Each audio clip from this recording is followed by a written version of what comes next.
స్మద్గురుభ్యో నమః. శ్రీరంగసింహగిరిదేశికపాదసేవా ప్రాప్తాఖిల ద్రవిడవేద రహస్య జాతం శ్రీగౌతమాన్వయజమాశ్రితభాగధేయం గోపాలదేశికమహం శరణం ప్రపద్యే. వాధూలాన్వయ సంజాతమప్పలార్య తనూభవం గోపాలాచార్య సచ్ఛాత్రం వందే వెంకటదేశికం. శ్రీవాత్స్య వరదాచార్య పౌత్రం తత్పద సంశ్రయం తాతార్యతనయం వందే రఘునాథాహ్వయం గురుం. కాశ్యపాన్వయ సంజాతం నారాయణ పదాశ్రితం శ్రీమన్నారాయణం వందే యతీశ్వరశ్రియాజుషం. సద్గ్రంథాధ్యయన సంగోష్ఠిని ఈనాటి వ్యాసంగానికి సాదరంగా ఆహ్వానిస్తూ కలిసి ప్రార్థనా శ్లోకాలను అనుసంధానం చేద్దాం. ప్రణామం లక్ష్మణముని ప్రతిగృహ్ణాతు మామకం ప్రసాదయతి యత్సూక్తి స్వాధీనపతికాం శృతిం అనుకల్పభూతమురజిత్పదం సతాం అజహత్రివర్గమపవర్గ వైభవం చలచిత్తవృత్తి వినివర్తన ఔషధం శరణం యతీంద్రచరణం వృణీమహే. శ్రీవత్సచిహ్నమిశ్రేభ్యో నమవుక్తిమధీమహే యదుక్తయస్త్రయీ కంఠే యాంతి మంగళసూత్రతాం. శ్రీయామునార్యపద పంకజ సక్తచిత్తే శ్రీమత్పరాంకుశ గురూత్తమలబ్ధ విద్యే శ్రీలక్ష్మణే మునివరేర్పిత సర్వభావం శ్రీవత్సచిహ్న గురుమన్వహమాశ్రయామి. జయతు జయతు దేవః కేశవః క్లేశహారీ జయతు జయతు నాథో భాష్యకారో యతీనాం జయతు జయతు నిత్యం పూరనాథో మహాత్మా జయతు జయతు భవ్యా భారతీ తస్య దివ్యా. శ్రీమల్లక్ష్మణయోగినో నియమనం మూర్ధ్నా దధత్సాదరం శ్రీవత్సాంకగురుత్తమో గుణనిధిర్దేవాధిరాజస్తవం దివ్యం యం విరచయ్య దృష్టిమతులాం లేభే సయేషస్తవో జిహ్వాఘ్రే మమ దోషగంధవిధురో నిత్యం సముజృంభతాం. హతావజ్యా హృద్యా గుణగణ సమృద్ధా సుమధురా గభీరా సౌహార్దం మనసి విదధానా విజయతే. యదీయా శ్రీసూక్తి సకలు భగవాన్ భద్రచరితో గురు శ్రీవత్సాంకో విలసతు మదీయే హృది సదా. ఈనాడు గోష్ఠికి స్వాగత వచనాలని తెలియచేస్తూ నిన్నటి పాఠ్యాంశాన్ని మననం చేసి మన ముందు ఉంచినటువంటి పద్మని మనసారా అభినందిస్తున్నాను. హతావజ్యా హృద్యా అని ఆ కూరేసల శ్రీ సూక్తిని గురించి మనకి అణంగరాచార్య స్వామి వారు చెప్పిన పద్యాన్ని శ్లోకాన్ని మనం చదువుకుంటున్నాం కదా. మనం చేసేటటువంటి మననంలో ఆ లవలేశమైనటువంటి గుణం ఉండేటట్లుగా కూరత్తాళ్వాన్ అనుగ్రహిస్తున్నారు అని అనిపిస్తోంది. చాలా చక్కగా, చాలా అందంగా పద్మ ఎప్పుడు చెప్పినా సరే దోషాన్ని ఎంచడానికి లేకుండా చెప్తుంది. చాలా సమగ్రంగా చెప్తుంది అనేస్తున్నాను గబుక్మని చెప్తారు. అలాగే చక్కగా అవగతం చేసుకుంటారు, దాన్ని చక్కటి రీతిలో కూర్చుకుంటారు, సమయానికి కట్టుబడి ఉంటారు, స్పష్టంగా విషయాన్ని వివరణ చేస్తారు. అది భగవంతత్వమైనటువంటి శక్తి, అది ఆచార్య అనుగ్రహం. అది చాలా చాలా మనం వినియోగం చేసుకోవాలి, 10 మందికి తద్వారా ఆనందాన్ని కలిగించాలి. అలాంటి ఒక ఆచార్య అనుగ్రహాన్ని పొందినటువంటి పద్మ ఈ గోష్ఠిలో అన్వయిస్తూ ఈ అభ్యాసాన్ని కొనసాగిస్తూ ఈ అధ్యయనాన్ని సార్థకం చేసుకుంటూ ఇంత అందంగా ఆ విషయాలను మళ్ళీ అందించగలిగేటటువంటి శక్తిని ఇతోధికంగా పొందాలి అని మనసారా పరమాత్మని నేను ప్రార్థన చేస్తున్నాను. నిన్న చెప్పినటువంటి శ్లోకంలో ఉండే అంశాన్ని ఇంత స్పష్టంగా మళ్ళీ చెప్పగలగడం అనేది సాధ్యం కాదు. అది సాధ్యమయ్యేటట్లుగా ప్రయత్నం చేసినందుకు చాలా చాలా ఆనందంగా ఉంది, చెప్పాను కదా, వీళ్ళందరూ నాకు భగవంతుడిచ్చిన ఆస్తిగానే భావిస్తాను. వాంగ్మయాన్ని 10 మందికి అందించటానికి నాకు ఇచ్చినటువంటి కొన్ని కరణాలుగా, మాట్లాడాలంటే నోరు ఉండాలి కదా, చూడాలంటే కన్ను ఉండాలి, వినాలంటే చెవి ఉండాలి, అలాగే వాంగ్మయ ప్రచారం చెయ్యాలి అంటే కూడా కొన్ని సాధనాలు ఉండాలి. ఆ సాధనాలే మీరందరూ. అలా ఆ సాధనాలే సద్గ్రంథాధ్యయన సంగోష్ఠిలో శ్రద్ధగా అన్వయిస్తున్నటువంటి మీరందరూ అని నేను భావన చేస్తున్నాను. కళ్ళు లేకపోతే చూడలేం, మీరు లేకపోతే అధ్యయనం ఇంత దీప్తిని సంతరించుకోలేదు అన్నట్లుగా తయారవ్వాలి అని నా ఆశ. చాలా సంతోషంగా ఉంది తల్లి. అంతకంటే ఎక్కువ ఏమీ నేను ప్రశంసించను, ఆదేశిస్తాను. ఇలాంటి శక్తి మీరు సంతరించుకున్నందుకుగా అవకాశాలని అందిపుచ్చుకోవాలి, దాన్ని ఇంకా వృద్ధి చేసుకోవాలి. అలా వృద్ధి చేసుకోవడానికి తగిన ఒక అవకాశం వచ్చింది. అంతకు ముందు చెప్పాను, యతిరాజా వారి తండ్రి గారు రాఘవాచార్య స్వామి వారు నృసింహ జయంతి సందర్భంగా వాక్ కైంకర్యం గోష్ఠి తరఫున చెయ్యండి ఎవరైనా అని సూచన చేశారు అని చెప్పాను. తర్వాత మళ్ళీ మనం కార్యక్రమం హడావిడిలో ఆ విషయాన్ని మనం అనుకోలేదు. ఒకవేళ అవకాశం ఉంటే ఆ అవకాశాన్ని పద్మ తీసుకొని ఒక పావుగంట, ఎక్కువసేపేం అక్కర్లేదు, కానీ ఆ అవకాశాన్ని సద్వినియోగం చేసుకోగలిగితే, యతిరాజ ఎలాగా చెప్పాలి, ఎందుకంటే ఏదో మామూలుగా కాకుండా 10 మంది ముందర చెప్పడం అనేది తను కూడా అలవాటు చేసుకోవాలి. వారి నాన్నగారు కూడా శాసిస్తున్నారట. యతిరాజ అలాగే పద్మ ఈ అవకాశాన్ని సార్థకం చేసుకోవాలి అని సూచన చేస్తున్నాను. ఒకే ఆ ఊళ్ళోనే ఉంటున్నారు కాబట్టి ఇబ్బంది ఉండదు వెళ్ళి అనుసంధానం చేయటానికి అనేది నా సూచన. ఏమైనా ఇబ్బందులు ఉంటే తర్వాత మనం మాట్లాడుకుందాం.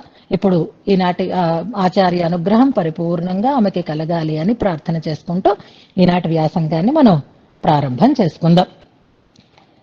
శ్రీవత్సాంకం నమస్యామి భక్త్యా గురు శిఖామణిం యస్య రత్నాయతే పంచస్తవీ స్తోత్ర సరేద్భుత స్వస్తి హస్తి గిరిమస్తశేఖరః సంతనోతు మయి సంతతం హరిః నిస్సమాభ్యధికమభ్యధత్తయం దేవమౌపనిషదీ సరస్వతి శ్రీనిధిన్నిధిమపారమర్థినాం అర్థితార్థ దీక్షితం సర్వభూత సుహృదం దయానిధిం దేవరాజమధిరాజమాశ్రయే నిత్యమింద్రియ పదాతికం మహో యోగినామపి సుదూరగం ధియః అప్యనుస్రవశిరస్సు దుర్గ్రహం ప్రాదురస్తి కరిశైలమస్తకే వల్లికాశ్రుతిమతల్లికామయీ ఏన పల్లవిత విశ్వశాఖయా స్వస్త్రియా కరిగిరేరనుక్రియాం వృష్టవరదం తమాశ్రయే యం పరోక్షముపదేశతస్త్రయీ నేతి నేతి పరపర్యుదాసతః వక్తి యస్తమపరోక్షమీక్షయత్యేష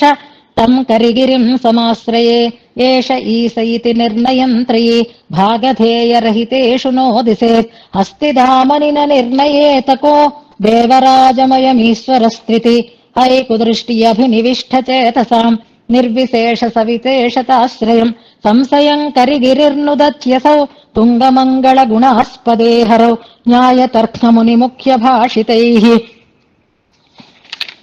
శోభితైః సహ కథంచనత్రయీ జోషయేద్ధరిం అనంహసో జనాం హస్తిదామా సకలం జనం స్వయం అద్భుతం మహదసీమ భూమకం కించిదస్తి కిల వస్తు నిస్తులం ఇత్యఘోషి యదిదం తదగ్రతః తథ్యమేవ కరిధాం నిదృశ్యతే సంవదేత కిల యత్ప్రమాంతరైః తత్ప్రమాణమితి ఏహి మే నిరే తన్మతేపి కిల మానతాంగథా హస్తినాద్య పరవస్తుని త్రయీ. ఇంతవరకు మనం అర్థంతో అనుసంధానం చేసుకున్నాం. ఇవాల్టి నుంచి మనం 11వ శ్లోకాన్ని ప్రారంభం చేసుకోబోతున్నాం. ముందుగా మనం అయిన శ్లోకాలలో ఉండే పదాలని పదార్థాలని గుర్తుపెట్టుకోవడం కోసంగా చేసే చిన్న ఎక్సర్సైజ్ ఇవాళ చేసేసుకుందాం. ఆ ఎక్సర్సైజ్ ఎలా ఉంటుంది అంటే, నిన్న చెప్పుకున్న శ్లోకంలో ఉండే ఒక పదాన్నో ఒక క్రియాపదార్థనో ఒక విశేషణాన్నో ఆధారం చేసుకుని ఉంటుంది. నిన్నటి శ్లోకంలో మనకి ఏ అనేటటువంటి ఒక పదం ఉంది చూడండి. తత్ ప్రమాణమితి ఏహి మేనిరే అని ఉంది. యత్ శబ్దం అన్నమాట. యహ, ఏ, యం, యత్ ఇలాంటి ప్రయోగాలు మనకు వస్తూ ఉంటాయి. ఏదైతే, ఎవరైతే, ఎవరి చేతనైతే, దేనినైతే అంటూ మనం వాటికి అర్థాలని చెప్పుకుంటూ ఉంటాం. అలా యత్ శబ్దం వచ్చినప్పుడు తత్ అనేటటువంటి ప్రయోగం ఉంటూ ఉంటుంది. ఏదైతే అలా ఉందో అది అన్నట్లుగా తం, తత్, తేన, తస్మిన్, తేషాం ఇలాంటి పదాలు మనకి ప్రయోగింపబడుతూ ఉంటాయి. ప్రయోగం అక్కడ లేకపోయినా మనం వాటిని తెచ్చిపెట్టుకొని సమన్వయం చేసుకుంటూ ఉండాలి. యత్శబ్దం ఉంటే తత్శబ్దాన్ని, తత్శబ్దం ఉంటే యత్శబ్దాన్ని మనం అత్యాహారం చేసుకోవడం అంటే తెచ్చిపెట్టుకోవడం అంటారనమాట. అక్కడ మనం సమన్వయం కోసం ఆ పదాన్ని కలుపుకోవటం అని అంటారు. ఇప్పుడు ఈ శ్లోకంలో ఏ అనే పదం ఉంది కదా, ఈ యత్శబ్ద ప్రయోగం ఉన్నటువంటి శ్లోకాలు ఏవేవి ఉన్నాయి అనే దాన్ని ఒక్కసారి మనం చూసుకుంటూ వస్తే మొదటి శ్లోకం నుంచి వచ్చేద్దాం మనం. అలా అయితే ఈజీగా అయిపోతుంది, ఇందులో మిగిలింది అని అనుకోక్కర్లేకుండా. ఇందులో యం అని మొదటి శ్లోకంలో ఉంది చూడండి కదా. యం ఔపనిషద్దేవం ఔపనిషదీ సరస్వతి యత్శబ్ద ప్రయోగం మనకి మొదటి శ్లోకంలో ఉంది. ఇప్పుడు ఇంకా చూసుకుంటూ రండి ఏ ఏ శ్లోకాలలో ఉన్నాయో. నేను కొంచెం నిలుస్తాను, మీరు చక్కగా పెట్టేటటువంటి ప్రయత్నం చేయండి. 1, 5 అని పెడుతున్నారు. 5వ శ్లోకం దగ్గరికి వస్తున్నాం మనం. 5వ శ్లోకంలో యం పరోక్షం అంటూ శ్లోక ప్రారంభంలోనే యత్ శబ్దం మనకి కనిపిస్తోంది. 1వ శ్లోకము, 5వ శ్లోకము. ఇంకా అదే శ్లోకంలో యహ అనే ప్రయోగం కూడా ఉంది చూడండి. 5వ శ్లోకంలో మనకి యం అని ప్రారంభం అవడంతో మాత్రమే కాకుండా విభక్తి యహ తమపరోక్షమీక్షయతి అంటూ ఒక ప్రయోగం ఉంది చూసారా. ఆ యహ అనేది కూడా యత్ శబ్దమే అనుకోవాలి మనం. యం అనేది యహ అనేది 2 సార్లు మనకి 5వ శ్లోకంలో ప్రయోగింపబడింది. 3వ శ్లోకం అని పెడుతున్నారు, ఒక్కసారి గమనించండి. 3వ శ్లోకంలో ఉందా మనకి యత్ శబ్దం? లేదు. 4వ శ్లోకం చూడండి, ఏనా అని ఉంది చూడండి. 4వ శ్లోకంలో ఏనా అనేది కూడా యత్ శబ్దం కిందే వస్తుంది. మనం 5లోకి వెళ్ళిపోతే 4 మరిచిపోతామని జ్ఞాపకం చేస్తున్నాను. 1, 4, 4లో ఏన పల్లవిత విశ్వశాఖయ అని ఉంది. 5లో ఎం అని ఉంది, యహ అనేటటువంటి పదప్రయోగం కూడా ఉంది. ఇక 6వ శ్లోకం దగ్గరికి రండి. 6వ శ్లోకంలో యత్ శబ్దం లేదు, ఏషః ఏతత్ శబ్దం వేరు, యత్ శబ్దం వేరు. మనం ఏతత్ శబ్దం చెప్పుకున్నప్పుడు అది చెప్పుకుందాం. ఎం అన్న చోటే మనం చూసుకుంటూ వెళితే నెక్స్ట్ శ్లోకానికి మనం వెళదాము. 7వ శ్లోకంలో ఒక చోట మనకి కనిపిస్తుందా చూడండి. 7వ శ్లోకంలో అయితే మనకి కనపడడం లేదు. 8వ శ్లోకానికి రండి. 8వ శ్లోకంలో కూడా మనకి యత్ శబ్ద ప్రయోగం కనపడం లేదు. 9వ శ్లోకానికి రండి. 9వ శ్లోకంలో ఏదిదం అనేటటువంటి ప్రయోగం ఉంది. Very good. 1, 4, 5, 9 వరుసగా పెట్టేశారు. అంత ఫాస్ట్ గా ఉండాలి, అంత చక్కగా గుర్తిస్తున్నారు. ఏదిదం అనేటటువంటి ప్రయోగం మనకి 9వ శ్లోకంలో కనిపిస్తోంది. ఇప్పుడు 10వ శ్లోకంలో మనకి ఏహి మేనిరే అని చెప్పుకున్నాం కాబట్టి ఏ అనే శబ్దం కూడా ఎవరైతే, యహ యౌ ఏ అని అది బహువచనం. యహ అనేది ఏకవచనం అయితే ఏ అనేది బహువచనంగా అక్కడ ప్రయోగింపబడుతుంది అని మనం తెలుసుకుందాం. Very good, very good. 1వ శ్లోకంలో ఎం అనే ప్రయోగం ఉంది, 5వ శ్లోకంలో ఎం అని ఉంది, యహ అనేటటువంటి ప్రయోగము ఉంది. అలా కూడా చక్కగా విశ్లేషణాత్మకంగా పెట్టుకుంటూ వస్తున్నారు. సంస్కృతం ఇలాగే నేర్చుకుందాం. ఇలా చిన్నగా నేర్చుకుంటూ మనం సంస్కృతాన్ని కొంతవరకు వంట పట్టించుకునేటటువంటి ప్రయత్నం చేసుకుందాము. ఆ రకంగా మన అభ్యాసం ఇప్పుడు పూర్తి అయింది. 10వ శ్లోకంలో యత్ అని కూడా ఉంది అని అంటున్నారు. Very good. ఎక్కడుంది? యత్ అనే పద ప్రయోగం యత్ ప్రమాంతరై అని ఉంది చూసారా. అంటే 10వ శ్లోకంలో 2 సార్లు వచ్చింది, 5వ శ్లోకంలో 2 సార్లు వచ్చింది. మిగిలిన శ్లోకాల్లో ఒక్కొక్కసారి ఆ శబ్ద ప్రయోగంలో రూపభేదంతో విభక్తి భేదంతో ఆ శబ్దం ప్రయోగింపబడింది అని మనం తెలుసుకుంటూ తర్వాత ఇవాల్టి పాఠ్యాంశాన్ని మనం ప్రారంభం చేసుకోబోతున్నాం. దీనికి ముందుగా ఈ స్తోత్రంలో ఉండేటటువంటి మరొక విశిష్టతని మనం తెలుసుకుంటూ ముందుకి సాగుదాం. ఈ స్తోత్రంలో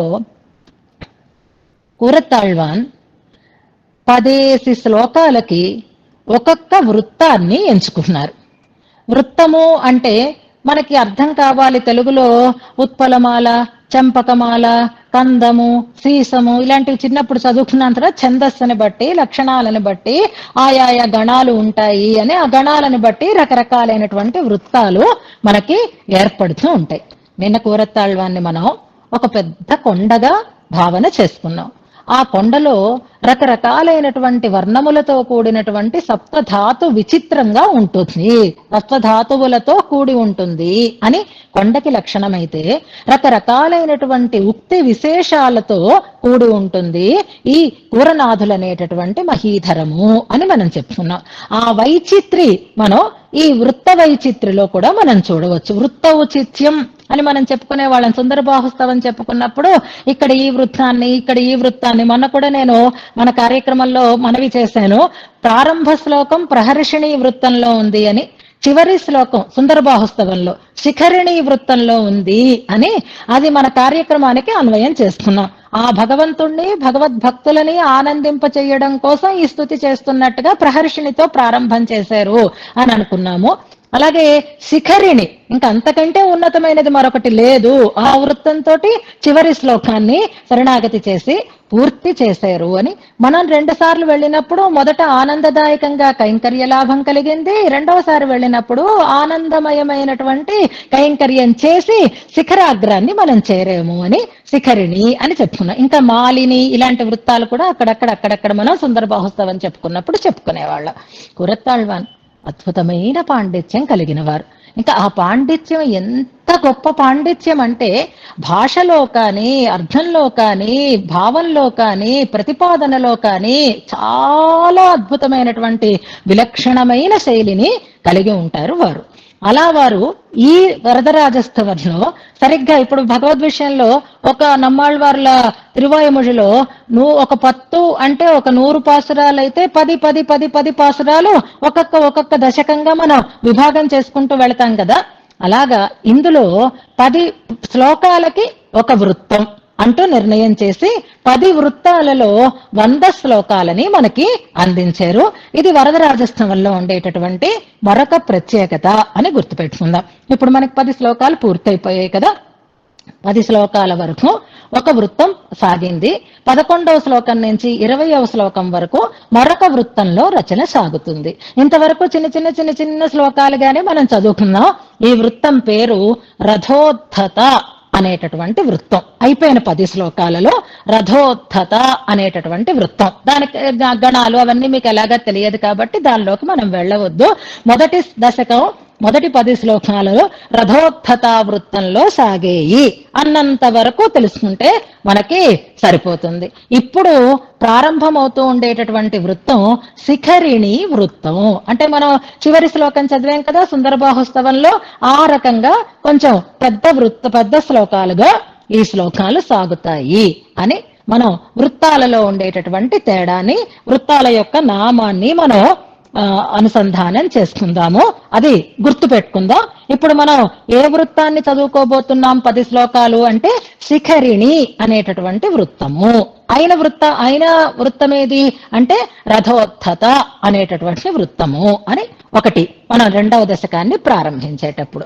ఇప్పుడు ఇది రచనాపరంగా శబ్దం పరంగా. ఇప్పుడు అర్థం పరంగా మనం చూసుకుంటే ఇంతవరకు 4 నుంచి 10 శ్లోకాలలో అంటే 7 శ్లోకాలలో హస్తగిరి యొక్క వైభవాన్ని తెలియచేశారు అని మనం చెప్పుకున్నాం. ఎందుకు హస్తగిరిని చెప్పడం ఎందుకు? పేరేమో వరదరాజస్తవం అని చెప్పి వరదరాజస్వామిని పొగడకుండా, వరదరాజస్వామి వైభవం కాకుండా ముందుగా హస్తగిరి వైభవాన్ని ఎందుకు చెప్పారు? దానికి ఏదో ఒక కారణం ఉండాలి కదా, ఏదో ఒక ప్రాధాన్యం హస్తగిరికి ఉండాలి కదా అనంటే మనం శ్రీనిధిమపారమర్థినాం అనే శ్లోకం దగ్గర అందులో ద్వయమంత్రంలో పూర్వఖండం తాలూకు అర్థం వివరింపబడుతోంది అని తెలుసుకున్నాం కదా. శ్రీమన్నారాయణ చరణో శరణం ప్రపజ్జే అంటున్నారు అని చెప్పుకున్నాం. ఆ వరదరాజస్వామి అసలు ఏ వాంగ్మయమైనా సరే రహస్యత్రయాన్ని, అర్థ పంచకాన్ని విశదీకరిస్తూ ఉంటాయి. ఏ గ్రంథమైనా ప్రధానంగా ఆ రెండింటినే తెలియచేస్తూ ఉంటుంది. ఆ రహస్యత్రయంలో కూడా ద్వయమంత్రార్థ ప్రతిపాదకాలుగా ఉంటాయి ఈ కూరత్తాళ్వాన్ యొక్క పంచస్తవాలు. అందులో వరదరాజస్తవం అర్థపంచకాన్ని ఇంకా స్పష్టంగా మనకి వివరణ చేస్తోంది అని అంటారు. దాన్ని మనం తర్వాత అనుసంధానం చేసుకుందాము. అందులో మనం రెండవ శ్లోకంలో ద్వయమంత్రార్థ పూర్వఖండార్థము మనకి తెలియజేయబడుతోంది అని అనుకున్నాం. శ్రీమన్నారాయణ చరణం శరణం ప్రపద్యే అనేది కదా అందులో అది మొదటి ఖండం. అందులో నారాయణ అనేటటువంటి శబ్దం ఉంది. ఆ నారాయణ అనేటటువంటి పదంలో నార పదము, నారములు అనేటటువంటి ఒక పదం ఉంటుంది. నారములు అంటే నిత్య వస్తువులు అని మనం చెప్పుకుంటాం కదా. ఇప్పుడు నారాయణ పదార్థాన్ని వివరణ చేయడానికి ముందుగా నార పదాన్ని వివరణ చేశారనమాట. హస్తిశైలాన్ని గురించినటువంటి వైభవాన్ని తెలియచేస్తూ అంటూ ప్రారంభం చేస్తారు. గుర్తుపెట్టుకోండి. శ్రీమత్పదం అయిపోయింది. శ్రీమన్నారాయణ చరణం అన్న చోట ఆయన అర్థితార్థ పరిశ్రీనిధి అని చెప్తూ, ఇక నారాయణుడు అని చెప్పేటప్పుడు నారములు అంటే ఇదిగో ఇలా నిత్య వస్తువులు అంటే దేనినైతే అయనంగా చేసుకుని ఆయన ఉంటాడో తత్పురుష బహువ్రీహి చెప్తారు కదా. నారములకు అయనమైన వాడు, నారములు అయనముగా కలిగినవాడు. నారములు అనడానికి హస్తగిరిని చెప్పారు, హస్తగిరి వైభవాన్ని చెప్పారు. ఇప్పుడు దాన్ని అయనంగా కలిగినటువంటి పరమాత్మ యొక్క వైభవాన్ని మనకి తర్వాతి శ్లోకంలో చెప్తున్నారు. ముందుగా కరిగిరిని గురించి చెప్పడం ఎందుకని అనంటే, మీ దగ్గర కనుక స్వామివారి గ్రంథం ఉంటే, అంటే రఘునాథాచార్య స్వామివారి గ్రంథం ఉంటే అందులో ఉంటుంది. దీనికి అవతారికని ప్రారంభం చేస్తున్నారు రెండవ దశకానికి. మంత్రరత్నస్థ నారపదాభిధేయ హస్తిభూధర వైభవం అంటారు. నారపదంలో ఉండేటటువంటి అంటే మంత్రరత్నమైన ద్వయమంత్రంలో ఉండేటటువంటి, లేదా మంత్రరత్నం అంటే మీరు ద్వయమంత్రమే అనుకోవాలి. మంత్రరాజం అంటే అష్టాక్షరి, మంత్రరత్నం అంటే ద్వయమంత్రం. నారపదాభిధేయ హస్తిభూధర వైభవం.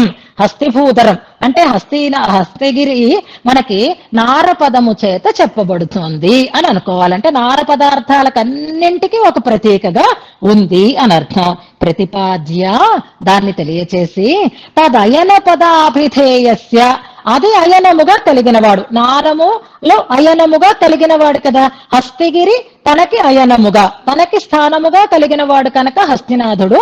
ఇప్పుడు తదయన పదాభిధేయస్య భగవతో వైభవం విస్తరేణ ప్రతిపాదయితో, అలా నారములు అయనముగా కలిగినటువంటి భగవంతుని యొక్క వైభవాన్ని విస్తరంగా చెప్తూ ప్రారంభం చేస్తున్నారు.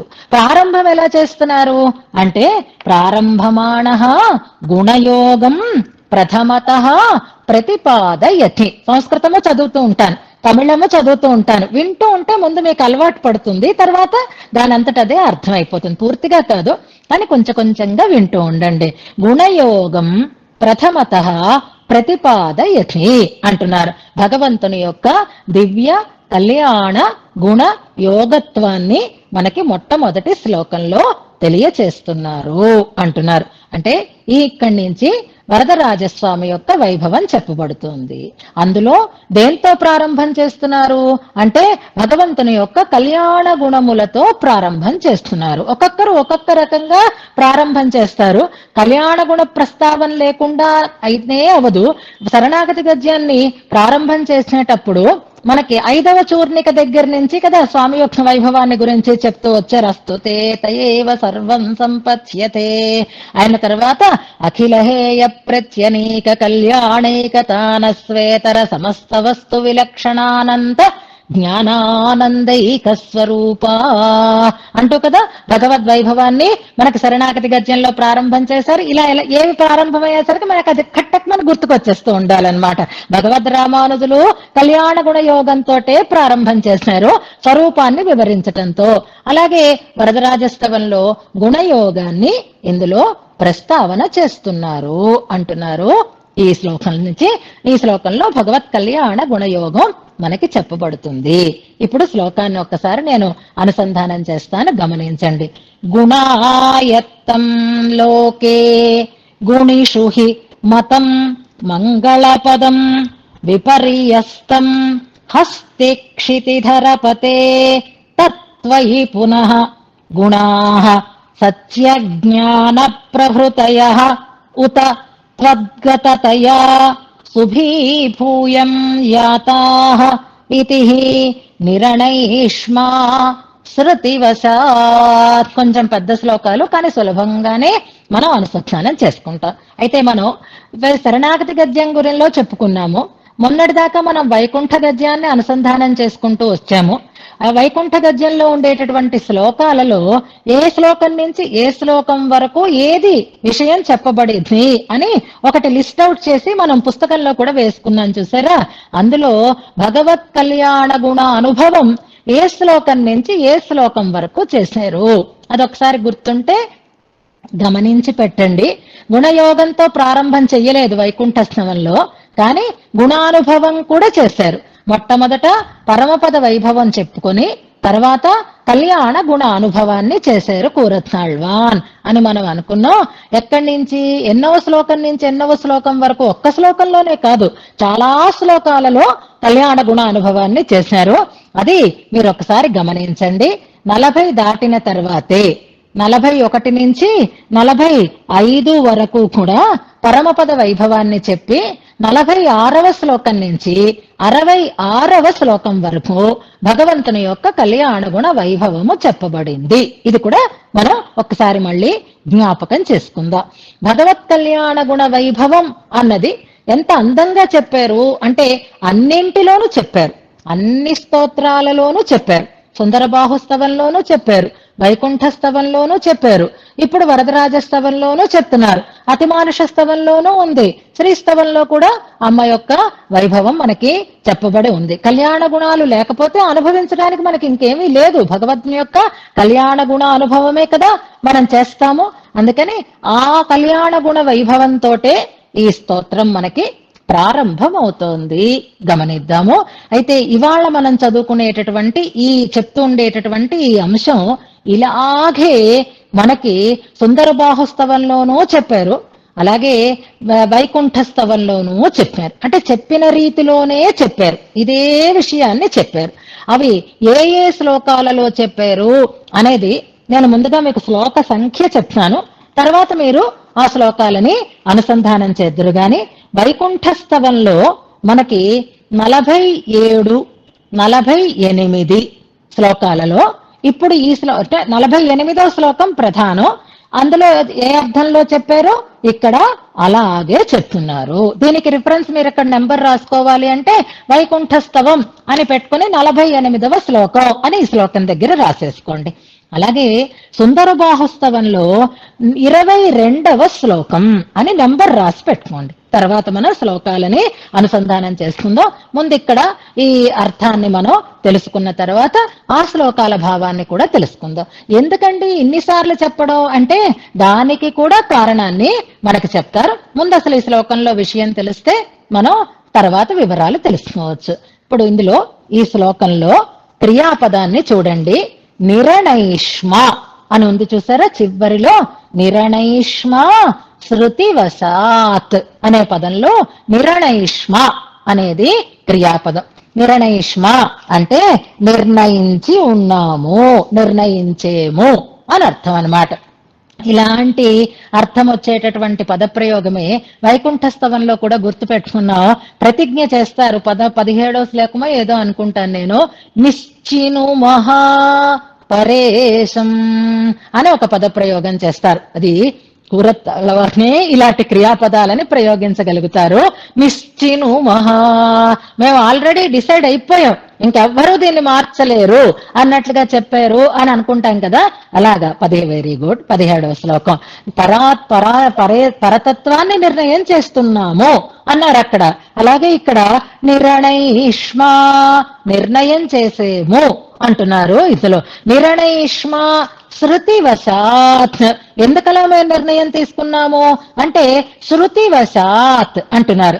అంటే శృతి వలన, అంటే శృతి ప్రమాణంగా మేము అంగీకరించి ఈ రకమైనటువంటి నిశ్చయానికి వచ్చాము అంటున్నారు. ఇదేదో మేము సొంతంగా తీసుకున్న నిర్ణయం కాదు, పరమ ప్రమాణమైనటువంటి వేదంలో చెప్పిన విషయాలని మేము తెలుసుకుని దాని ప్రకారంగానే ఈ నిర్ణయాన్ని మేము చేసుకున్నాము అంటున్నారు. ఈ నిర్ణయిష్మ అనే పదం ఎలాగా సూచిస్తుంది అంటే ఒక బాధ్యత ఒకళ్ళకి అప్పచెప్పారనుకోండి, అప్పచెప్పినప్పుడు వాళ్ళు ప్రతిదీ అందరికీ చెప్పాల్సిన అవసరం లేదు. మొన్ననే చెప్పాను కదా, మనం ఒక బాధ్యత మనకు అప్పచెప్తే మనకు వచ్చే కలెక్షన్ ఉందనుకోండి, దాని గురించి ఇచ్చిన ప్రతి ఒక్కరికి మనం లెక్కలు అప్పచెప్పాల్సినటువంటి అవసరం ఉండదు. ఎవరైతే బాధ్యతగా వారిని నమ్మి దాన్ని చేతిలో పెడతారో వాళ్ళు దాని గురించినటువంటి ఒక నిర్ణయాన్ని తీసుకుంటారు. ఇప్పుడు మనం స్వామివారిని ఆహ్వానించుకున్నాం, స్వామివారిని సంభావించుకున్నాం, ఎంత పెట్టారేంటి సంభావన అని రకరకాలైనటువంటి ఆలోచనలు అయితే వస్తాయి. ఆలోచించకూడదని నేను అనటం లేదు, కానీ ఎంత పెట్టారో మాకు చెప్పి తీరాల్సిందే అనేటటువంటి పట్టుదల కానీ అలాంటి ఒక అహంకారం కానీ ఉండకూడదు. ఎందుకని అంటే అది మనం జానకమ్మ గారికి అప్పచెప్పాం, అది నిర్ణయం చేయవలసిన వారు జానకమ్మ గారు. ఆవిడ నిర్ణయం చేసి మన గౌరవానికి తగినట్లుగా ఆచార్యులకి సమర్పిస్తారు అనే సంస్కారం కదా మనలో ఉంటుంది. ఎప్పుడైనా సరే అలాగే కదా ఉంటాం, అలా ఉంటేనే కదా సంస్కారం అని అనుకుంటాం. ఇప్పుడు మీరు నాకు ఆ బాధ్యతను అప్పచెప్పారు, అప్పచెప్తే అబ్బా నాకే కదా, ఎవరికి నేను లెక్కలు అప్పచెప్పక్కర్లేదు కదా, సరే నేను ఎంత పెట్టానో ఎవడికి రెండో కంటి వాడికి తెలుస్తుందా ఏమిటి అని అనుకుని నేను స్వతంత్రించకూడదు. ఇక్కడ మనకి కావలసినది ఏమిటి, చెయ్యవలసినటువంటి పద్ధతిని తప్పకుండా పాటించి ఆ కార్యాన్ని నిండుగా మనం చేసుకోవడమే. ఇప్పుడు నేను డెసిషన్ ఎవరు తీసుకోవాలి అంటే ఎవరికైతే ఆ బాధ్యత ఉందో వాళ్ళు తీసుకోవాలి. అలా తీసుకున్న వాళ్ళు నిర్ణయిష్మా దాని గురించి డిసైడ్ చేసేసామండి అని అనుకుంటారనమాట. అలా అనుకున్నప్పుడు డిసైడ్ చేసినప్పుడు నీలో అహంకారము స్వాతంత్ర్యము లేదు. శృతి వశాత్ పరిస్థితికి అనుగుణంగా ఆ పెద్దల గౌరవానికి అనుగుణంగా గోష్ఠి గౌరవం నిలిచేటట్లుగా ఇన్నిటినీ చూసుకుంటూ ఒక నిర్ణయాన్ని తీసుకుంటారు కదా. అలాగే ఈ నిర్ణయిష్మ అనే మాట ఇది వీరి స్వాతంత్ర్యాన్ని చెప్తున్నది కాదు, వీరికి ఉండేటటువంటి ఒక నిలకడని చెప్తూ ఉండేటటువంటి మాట. దేన్ని నిర్ణయిష్మ, దేన్ని నిర్ణయం చేశారు అనంటే చెప్తున్నారు గుణములు అని. సాధారణంగా గుణ వైభవాన్ని చెప్తున్నారు. గుణ వైభవం అంటే ఏ లోకంలో ఎవరికైనా గొప్పతనం మిగిలిన వాటికంటే కూడా ఒక రకమైనటువంటి ప్రత్యేకత దేనివల్ల కలుగుతుంది అంటే, ఇప్పుడు మల్లె పువ్వు ఉందనుకోండి, అన్ని పువ్వుల కంటే మల్లె పువ్వు లేదా కొన్ని సుగంధభరితమైనటువంటి పువ్వులు ఉన్నాయి. మల్లె పువ్వు అండి ఎంత ఇష్టమో అన్నారు, ఎంత బాగుంటుందో అన్నారు. ఎందుకన్నారు? మల్లెపువ్వు బాగుంటుందని ఎందుకంటున్నారు అంటే మంచి వాసన ఉంది కనుక కదా. చంద్రుడండి నాకెంత ఇష్టమో అన్నారు. ఎందుకన్నారు అంటే చంద్రుడిలో వెన్నెల అనేటటువంటి ఒక చల్లతనం ఉంది కనుక. అంటే ఇప్పుడు చంద్రుడికో మల్లె పువ్వుకో చందనానికో మిగిలిన వాటికంటే ఒక ప్రత్యేకత వచ్చింది అంటే దేని వల్ల వస్తోంది? దానిలో ఉండే వెన్నెల వల్ల, దానిలో ఉండే సుగంధం వల్ల, దానిలో ఉండే చల్లతనం వల్ల, ఇలా ఒక్కొక్క దానిలో ఉండేటటువంటి ఒక్కొక్క గొప్ప గుణం వల్ల ఒక ప్రత్యేకత కలుగుతుంది. చందనం అంటే చల్లనిది, చల్లతనం ఉంది కనుక చందనం అందరి చేత గౌరవింపబడుతోంది, ఆదరింపబడుతుంది. అంటే ఇప్పుడు ఈ చందనానికి దేని వల్ల గొప్పతనం వచ్చింది? చల్లతనం అనే గుణం వల్ల చందనానికి ప్రత్యేకత కలిగింది. సుగంధం అనేటటువంటి ఒక గుణం వల్ల పువ్వుకి ప్రత్యేకత ఏర్పడింది. తేజస్సు అనేటటువంటి గుణం వల్ల సూర్యుడికి ఒక గొప్పతనం ఏర్పడింది. ఇంతకు ముందు కూడా మనం చెప్పుకున్నాం, మణి, ద్యుమణి, చంద్ర, చందన, పంక, చంపక, అరవిందాదులు ఇవన్నీ ఎందుకు గొప్పగా కీర్తింపబడుతున్నాయి అంటే వాటికి ఉండేటటువంటి గుణాలని బట్టి వాటికి వైభవం వస్తుంది. ఇప్పుడు గుణాలేవీ లేవండి, కానీ ఎవరికైతే చాలా డబ్బు ఉంటుందో సర్వే గుణా కాంచనమాశ్రయంతి, వాడు నల్లగానే ఉన్నాడు, అబ్బో ఎంత అందంగా ఉంటాడండి ఆయన అంటాం, అని తీరాలి. ఎందుకంటే వాడి దగ్గర కోట్లు ఉన్నాయి కాబట్టి ఆ కోటీశ్వరుడైనటువంటి వాడు ఆ బెలియనీరు అందంగా లేకపోయినా అందంగానే కనిపిస్తాడు, పొడుగ్గా లేకపోయినా పొడుగ్గానే కనిపిస్తాడు, ఔదార్యం లేకపోయినా ఔదార్యవంతుడిగానే అనిపిస్తాడు. ఎందువల్ల? డబ్బు కలిగిన వాడు కాబట్టి. అంటే మిగిలిన వాటికంటే ప్రత్యేకత రెండింటి వల్ల వస్తుంది, ఐశ్వర్యం వల్ల కానీ లేదా గుణాల వల్ల కానీ ఏర్పడుతుంది. గుణం వల్ల ఇప్పుడు వ్యక్తికి గొప్పతనం కలుగుతోంది, గుణం వల్ల వస్తువుకి గొప్పతనం కలుగుతోంది. ఇది లోక ప్రసిద్ధమైనటువంటి అంశము. కానీ భగవంతుడికి మాత్రం గుణాల వల్ల ప్రత్యేకత కలగడం లేదు. గుణాలకే భగవంతుని వల్ల ప్రత్యేకత కలుగుతోంది అంటున్నారు. దీన్ని బట్టి ఇప్పుడు మంచి మాలిక వేశారనుకోండి స్వామివారు, మనకి శేషమాలికని ఇచ్చారనుకోండి, మొన్ననే నేను అనుభవించాను కదా ఆనందాన్ని. అందుకని ఆ శేషమాలిక ఇస్తే ఆ మాలికకి విలువ దేని వల్ల వచ్చింది అంటే స్వామివారు దానిని స్వీకరించి ఇచ్చారు కనుక అది మరింత విలువైనదిగా మనకి అనిపిస్తోంది.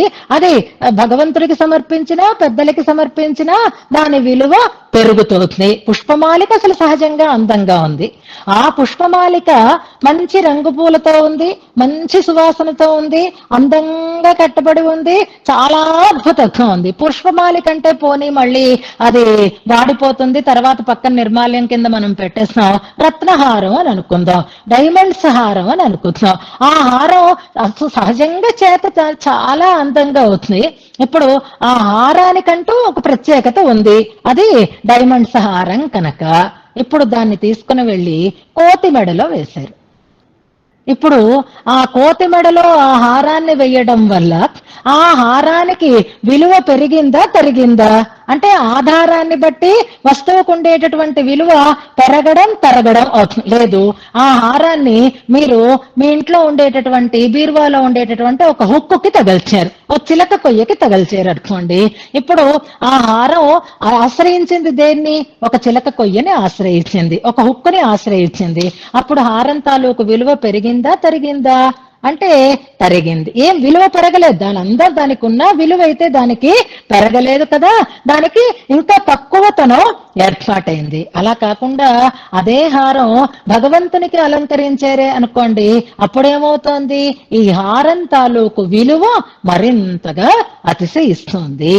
లోకంలో అయితే హారం వేసుకోవడం వల్ల మనిషికి అందం వస్తుంది, వ్యక్తికి అందం వస్తుంది. కానీ భగవంతుని దగ్గర అయితే గుణాలు ఉండడం వల్ల భగవంతుడికి అతిశయం రాదు. భగవంతుణ్ణి ఆశ్రయించటం వల్ల గుణాలకి అతిశయం ఏర్పడుతుంది సుమండి. అవి మంచి గుణాలు అవుతాయి, శుభత్వాన్ని పొందుతాయి, ఎలాంటివైనా సరే శుభత్వాన్ని పొందుతాయి అని అంటారు. అదేంటండి, వస్తువుని బట్టి వ్యక్తికి వైభవం వస్తుంది, మంచి బట్టలు కట్టుకుంటే మనకి గొప్పతనం వస్తుంది, మంచి ఆభరణాలు పెట్టుకుంటే మనకి విలువ పెరుగుతుంది అంటే అది లోకంలో. కానీ భగవంతుడి దగ్గర మాత్రం అలాంటివి కావు. భగవంతుడి వల్లే మిగిలిన వాటికి గొప్పతనం. అసలు ఎందుకండి ఈ సందేహం అంటే, ఓ చిన్న సన్నివేశం జరిగింది రామాయణంలో. అక్కడ మీరు పొరపాటు పడే అవకాశం ఉంటుంది. ఈ మధ్య మీరందరూ రామాయణాలు విపరీతంగా చదివేస్తున్నారు, అర్థం చేసేసుకుంటున్నారు, విషయాలన్నీ తెలిసేసుకుంటున్నారు. అందుకని జాగ్రత్తగా గమనించండి. అందులో అయోధ్యకాండ ప్రారంభంలో దశరథ చక్రవర్తి రామచంద్రస్వామికి యువరాజు పట్టాభిషేకం చెయ్యాలి అని సిద్ధపడతాడు. ప్రజలకి ముందు అనౌన్స్ చేస్తాడు. చేస్తే ఏకకంఠంతో వాళ్ళందరూ అంగీకరిస్తారు. అంగీకరించినప్పుడు దశరథుడికి ఒక్క క్షణం చిన్నపోతాడు. ఎవర్రా ఇన్నాళ్ళు కష్టపడి మిమ్మల్ని నేను పాలిస్తే అంత వెంటనే ఓకే చేసేసారేమిటి అని ఆయనకి ఒక సందేహం ఏర్పడుతుంది. సంతోషమే, కానీ ఏమిటి జనాలు ఇలాగా అంటే, నాయనా నీ కొడుకులో ఎన్నో కళ్యాణ గుణాలు ఉన్నాయి అని ప్రజలందరూ కూడా ఏకగ్రీవంగా చెప్తారు. బహవో నృప కళ్యాణ గుణాః సంతి అని అక్కడ వాళ్ళు అంటారు. అంటే రాముణ్ణి మీరు ఎంచుకుంటున్నది కళ్యాణ గుణాలు ఉన్నాయనా అంటే, కళ్యాణ గుణాలు లేకపోతే రాముడు అక్కర్లేదా అంటే, కళ్యాణ గుణాల వల్ల రాముడికి గొప్పతనం వచ్చింది, రాముణ్ణి ఆశ్రయించడం వల్ల కళ్యాణ గుణాలకి గొప్పతనం వచ్చిందా? కన్ఫ్యూజన్ ఉంటుంది అక్కడ. కళ్యాణ గుణాలు కలిగిన వాడు కాబట్టే రాముడు మాకు కావాలి అంటున్నారంటే, రాముడికి గొప్పతనం కళ్యాణ గుణాల వల్ల వచ్చింది అని అనిపిస్తుంది. అంటే భగవంతుడికి అతిశయం గుణాల వల్ల వచ్చింది అని అనుకుంటారు.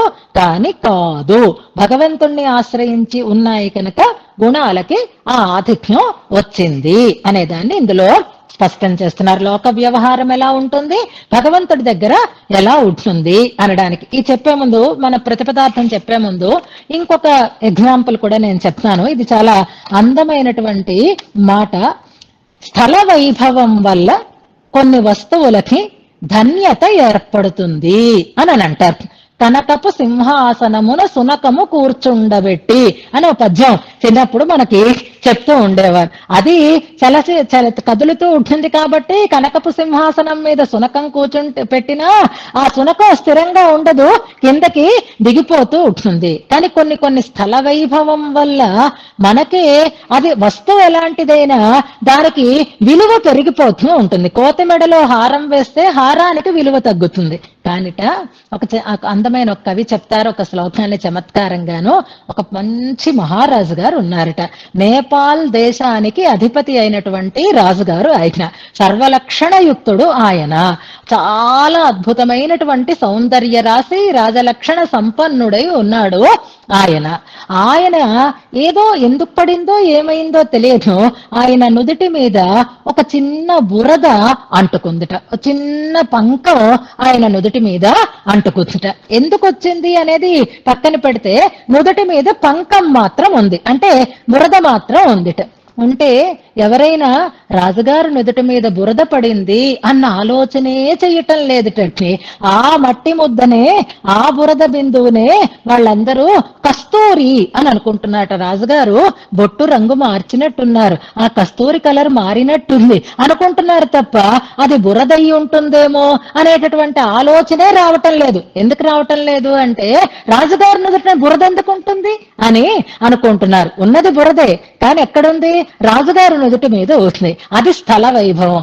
ఆ స్థల వైభవాన్ని పొందడం చేత ఈ బురద కూడా కస్తూరిగా మారిపోతోంది. కస్తూరి అనే అందరూ అనుకునేటట్లుగా అవుతోంది అని చెప్తారు ఒక అందమైనటువంటి సన్నివేశంలో.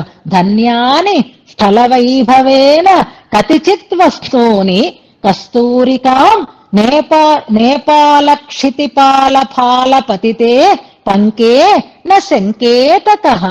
ఎవరికి డౌట్ వస్తుంది? పంకం పడినా అది కస్తూరిగానే అనుకుంటారు, కానీ పంకంగా శంకించరు. అలాగే ఇది దేని వల్ల వచ్చింది? ధన్యత స్థల వైభవం వల్ల, స్థల ఆశ్రయణం వల్ల వచ్చింది.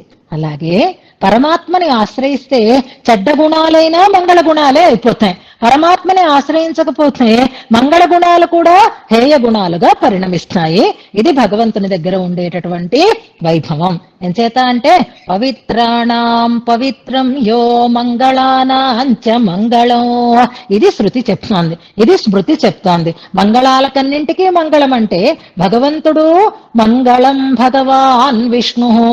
స్వతహాగా ఆయన మంగళ స్వరూపం. మంగళమన్నా, శుభము అన్నా, కళ్యాణము అన్నా ఒకటే అర్థం. అందుకే కళ్యాణ గుణాలు అంటారు, మంగళ గుణాలు అంటారు, శుభ గుణాలు అని అంటారు.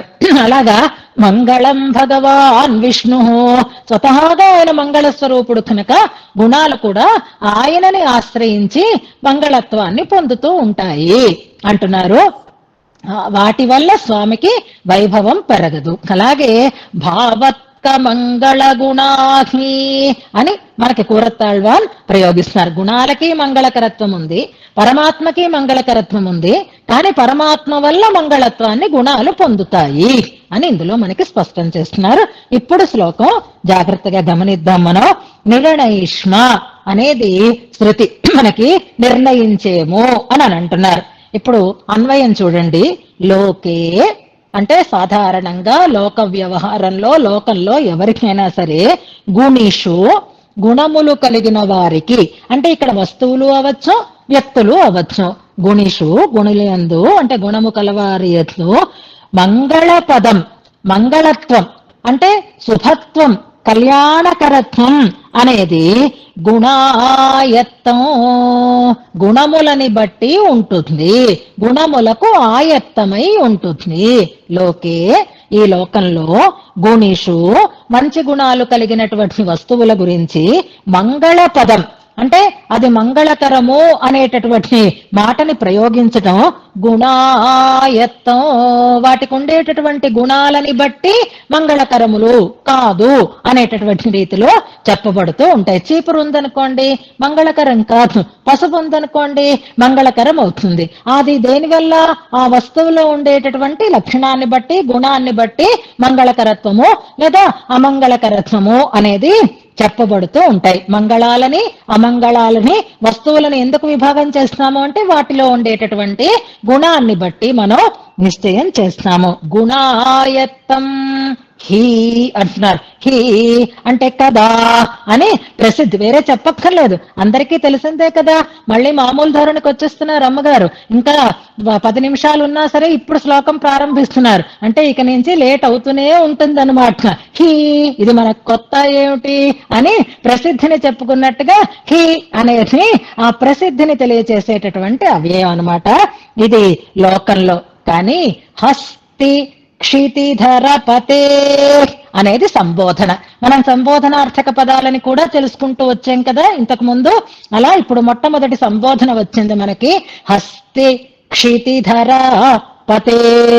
హస్తి అంటే ఏనుగు, క్షితిధరము అంటే కొండ, హస్తి క్షితిధరం అంటే హస్తిశైలము, దానికి పతి అయినటువంటి వాడు వరదరాజు.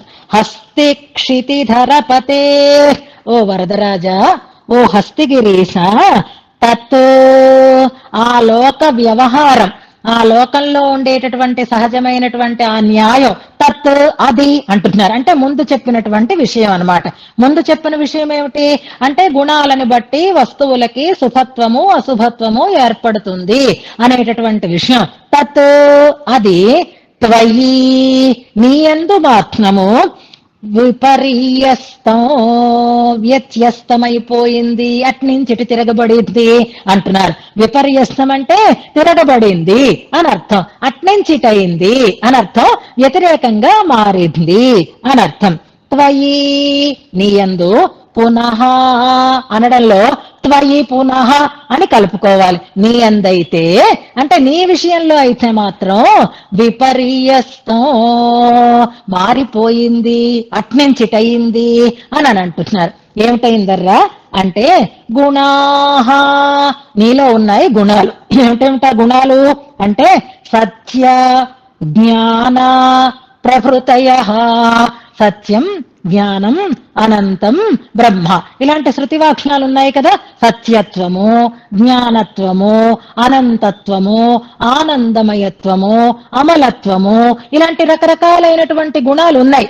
ఈ గుణాలన్నీ కూడా ఉండడం వల్ల పరమాత్మకి గొప్పతనం రావటం లేదు, పరమాత్మ మంగళకరుడు అని చెప్పబడడం లేదు. గుణాహ సత్య జ్ఞాన ప్రభృతయ. సత్యజ్ఞాన ప్రభృతయ గుణా. సత్యత్వము, జ్ఞానత్వము మొదలైనటువంటి గుణములు గుణా ఉత.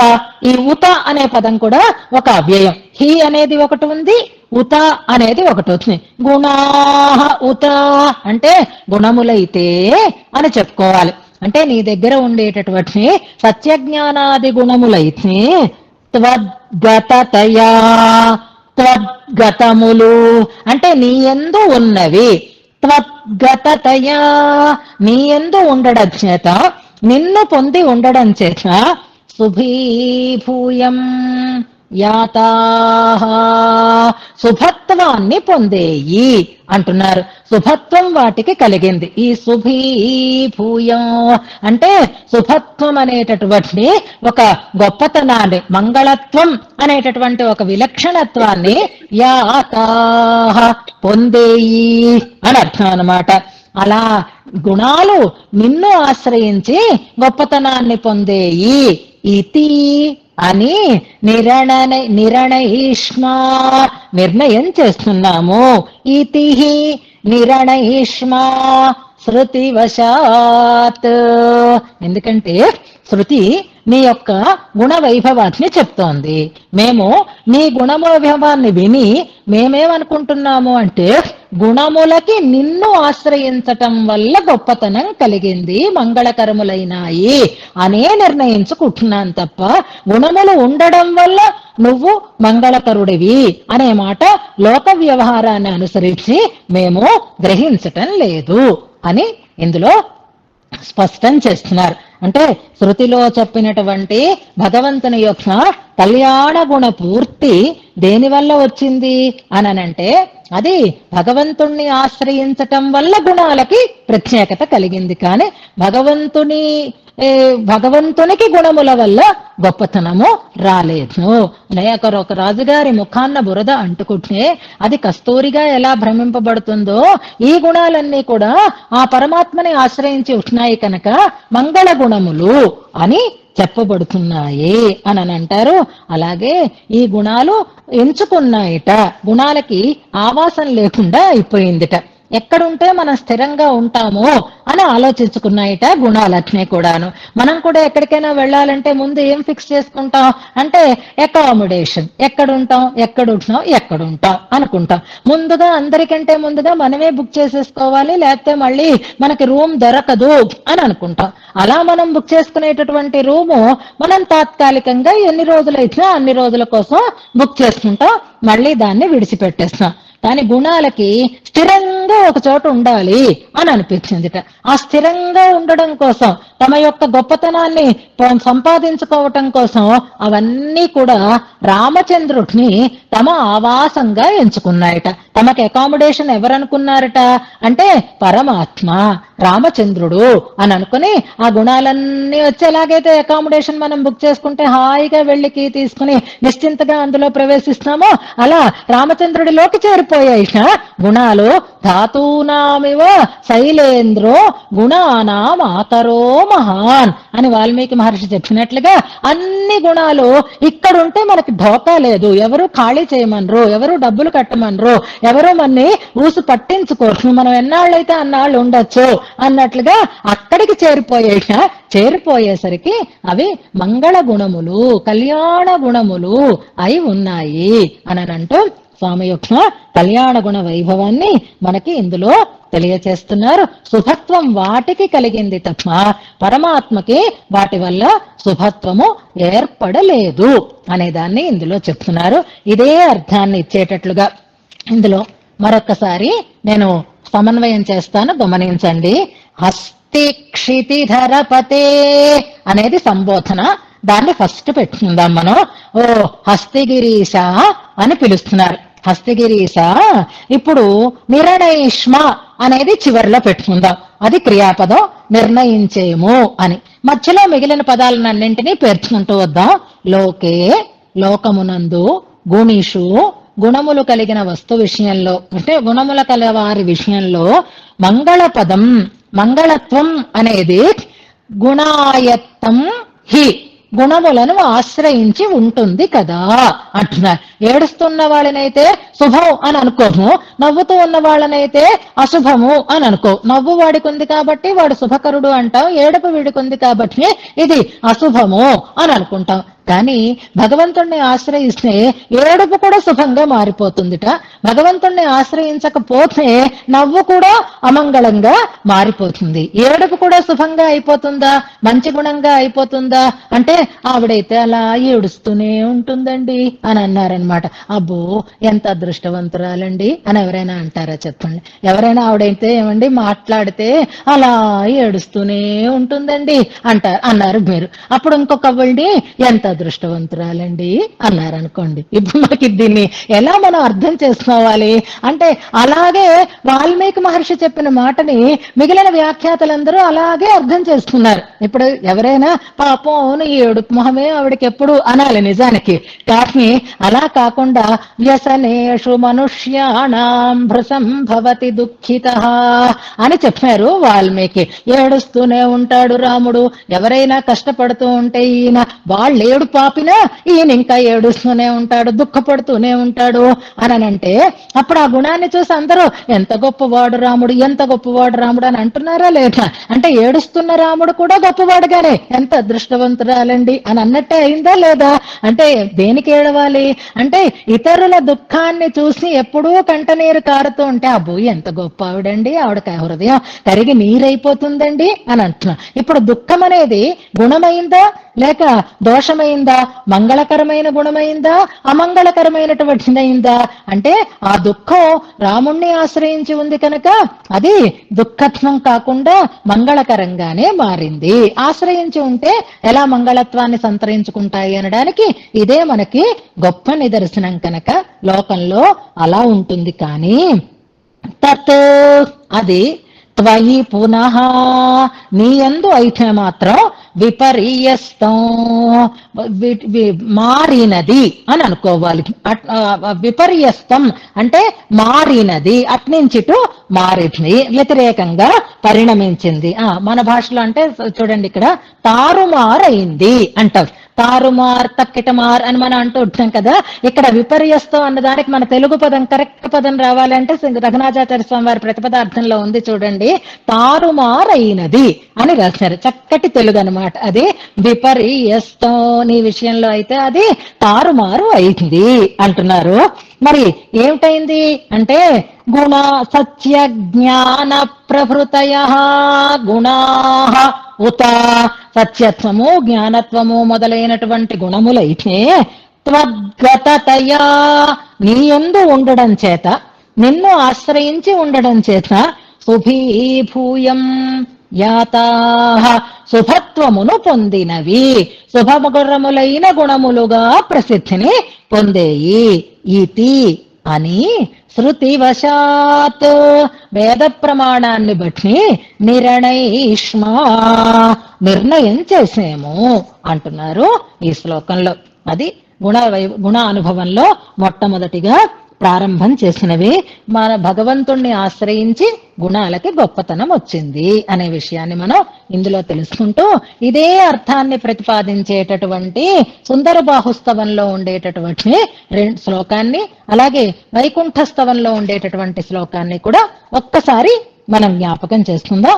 ముందుగా సుందర బాహుస్తవంలో ఉండేటటువంటి 22వ శ్లోకం చూడండి. సుందర బాహుస్తవంలో 22వ శ్లోకం. గుణజం గుణినో హి మంగళత్వం ప్రమితం ప్రత్యుత యత్స్వరూపమేధ్య తమనంత సుఖావబోధ రూపం విమలం సుందర బాహుమాశ్రయామః. మళ్ళీ మళ్ళీ ఎందుకు చెప్తున్నారు అంటే, భగవంతుడిలో ఉంటే చెడ్డది అని మీరు అనుకోకండి, భగవంతుడి దగ్గర చెడ్డ గుణాలు ఉండేటటువంటి అవకాశం లేదు అనే దాన్ని స్పష్టం చేయటం కోసం, భగవంతుణ్ణి ఆశ్రయిస్తే అది శుభం శుభం శుభం, అది కళ్యాణం అని చెప్పడం కోసం గుణజం గుణినోహి మంగళత్వం అన్నమాట అక్కడ చెప్పారు. గుణాయత్తంలోకే గుణుషి పదం గుణిషి మంగళ పదం అని ఇక్కడ మనకి స్పష్టం చేస్తున్న. గుణుషి మతం మంగళ పదం అన్న చోట గుణిని బట్టి గుణానికి కానీ గుణాన్ని బట్టి గుణికి కాదు అని అక్కడ గుణజం గుణినో అనే పదాలని ప్రయోగించారు ఆ శ్లోకంలో. ఇక వైకుంఠస్తవం దగ్గరికి రండి. వైకుంఠస్తవంలో 47, 48 శ్లోకాలు ఒక్కసారి పరిశీలన చేస్తున్నాం. మనం అర్థమైపోతాయి. మీరు చక్కగా విన్నారు కాబట్టి, చక్కగా అభ్యాసం చేసినారు కాబట్టి స్పష్టంగానే మీకు అర్థమవుతుంది. ఆ భగవంతుని యొక్క పరమపదంలో ఉండే వైభవాన్ని చెప్తూ 47వ శ్లోకంలో 40 అంటే మనకి శ్రీపతి స్తుతిమాలలో అయితే మీకు సంఖ్య మారుతుంది. ఏకస్య యేషు హి గుణస్య లవాయుతాంశః స్యాత్ కస్యచిత్ ఖలు వాంగ్మనసాతిగశ్రీ. ఇక్కడ మనం ఉదాహరణలు చెప్పుకున్నాం. ఒక గుణంలో ఒక లేశం ఉంటే ఓ వాడెంతో గొప్పవాడు అని చెప్పబడుతున్నాడు. సత్యత్వం అనేది భగవంతుని ఆశ్రయించుకుని ఉంది. కానీ సత్యహరిశ్చంద్రుడు అని ఒక ఆయన ప్రసిద్ధిని పొందాడు, దానకర్ణుడు అని ఒక ఆయన ప్రసిద్ధిని పొందాడు. అందులో ఆ దాన గుణమైన ఆ సత్యత్వం అనే గుణమైన లేశమాత్రం ఉంటేనే అంతటి ప్రసిద్ధి ఏర్పడుతుంది లోకంలో. తే తాదృశో అత్యవధయ సమతీత సంఖ్యా త్వత్సద్గుణా త్వమసి తన్నిరపేక్ష లక్ష్మీ. అలాంటి గుణాలు నీలో అనంతములైన గుణాలు ఉన్నాయి. అయినా ఆ గుణాలతో నీకేమీ సంబంధం లేదు, వాటితో నీకేమీ గొప్పతనం రాదు. నీ వల్ల వాటికి వస్తుంది తప్ప అవి లేకపోయినా నీ మంగళత్వానికి లోటు రాదు అన్నారు అక్కడ. ఇప్పుడు 48వ శ్లోకం చూడండి. సర్వస్య చైవ గుణతోహి విలక్షణత్వం. అందరికీ గుణాల వల్ల విలక్షణత్వం వస్తుంది. ఐశ్వర్యతశ్చ కిల కశ్చిత్ ఉదంచిత స్యాత్. ఇందాక చెప్పుకున్నామే, ఐశ్వర్యం ఉన్నా ప్రత్యేకత కలిగి ఉంటాడు, గుణాలు ఉన్నా ప్రత్యేకత ఏర్పడుతుంది. త్వత్ తత్ ప్రత్యుత అనే పదం అక్కడ వాడారు. ప్రత్యుత అంటే నీ విషయంలో అయితే అని అర్థం. విపర్యస్తం తారుమారైంది అని ఇక్కడ వాడినట్లుగా అక్కడ ప్రత్యుత నీ దగ్గర అయితే, నీ విషయంలో అయితే అని అంటాం. ఏమండి మాకు రూమ్ రెంట్ అండి 3000 అండి, కానీ మీకైతే అంటాను చూసారా, మీకైతే అంటే ఆ రూల్ మీకు వర్తించదు అన్నట్లుగా ప్రత్యుత నీ విషయంలో అయితే. త్వయి విభో విభవో గుణశ్చ సంబంధతస్తవ భజంతి మంగళత్వం, నీ సంబంధంతో అవి మంగళత్వాన్ని పొందుతున్నాయి. ఐశ్వర్యమైన గుణాలైనా నీ వల్ల అవి మంగళకరములు అవుతున్నాయి అని సమానమైనటువంటి భావాన్ని 3 స్తవాలలోనూ మనకి కూరత్తాళ్వాన్ అందించారు. వరదరాజస్తవంలో 11వ శ్లోకం, వైకుంఠ స్తవంలో 48వ శ్లోకం, సుందరబాహుస్తవంలో 22వ శ్లోకం సమానమైనటువంటి కళ్యాణ గుణ వైభవాన్ని తెలియచేస్తూ ఉండే శ్లోకాలు అని మనం తెలుసుకుంటూ ఈనాటి శ్లోకాన్ని ఉపదేశాత్మకంగా నేర్చుకుని గోష్ఠిని మనం పరిపూర్ణం చేసుకుందాం. నేను చెప్తాను, మీరు రిపీట్ చేసుకోండి.